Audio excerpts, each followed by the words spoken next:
Bonjour à tous, Bonjour à bienvenue tous. dans Un dimanche, un bâton, une œuvre pour un nouvel épisode. Ici en l'occurrence un épisode fantastique et fabuleux pour explorer une nouvelle œuvre d'art, un nouveau travail d'heuristique avec ici un fabuleux dessin peinture-dessin de l'artiste formidable Catherine Ursin qui nous donne à voir, tu le vois, deux personnages qui sont en train de danser. Tu sais danser, Marin? Est-ce que tu peux faire ça, par exemple?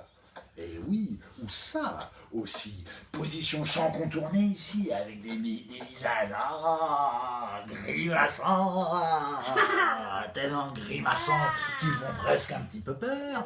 Deux visages grimaçants qui se détachent ici sur une feuille de journal qui évoque, via une reproduite du New York Times, le terrible lendemain de l'attaque nucléaire sur la ville d'Hiroshima le 6 août 1945.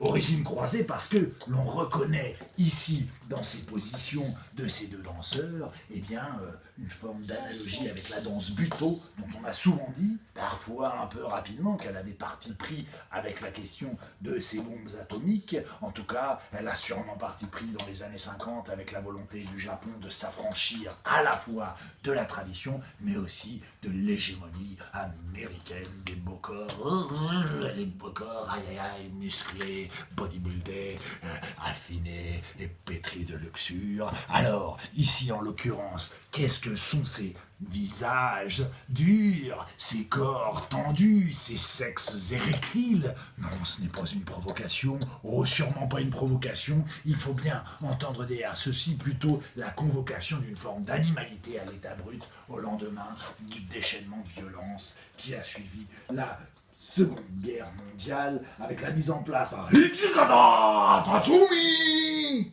le créateur du genre, d'une danse, donc Butoh, la danse, To, foulée aux pieds, et le Hangoku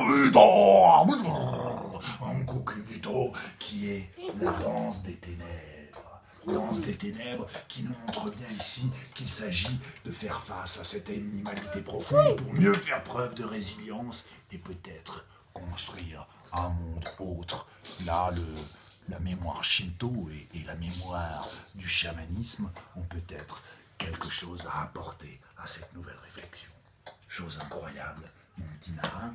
On se retrouve demain pour un nouvel épisode d'un dimanche, un bâton, une heure, avec une autre exploration, un autre voyage, ancré autour, par-delà, autour, sur, en dessous d'une œuvre d'art.